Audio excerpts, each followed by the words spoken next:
Mayroong argumento si Senator Bato de la Rosa nung narinig niya na papatawag pa rin ng Senado si BP Sara para sumagot doon sa reklamo ng mga congressmen. Kasi ang argumento ni Senator Bato de la Rosa, napagkasunduan ng Senado na ibalik yung reklamo ng mga congressmen laban kay BP Sara.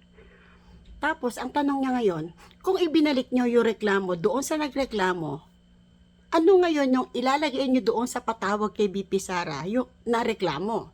Kasi dapat, pag ipinatawag mo isang tao, kahit sa barangay, dapat nakalagay doon, pinapatawag ka kasi may reklamo sa iyo, ito reklamo. Dapat meron nun. O tama siya, di ba?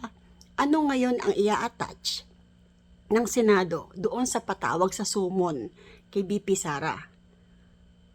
Wala nga naman, di ba? Kasi isinuli yung articles of impeachment eh. Yung reklamo ng mga congressmen. O, di ba? Galit na galit si Senator Ontiveros. Tsaka si Pimentel.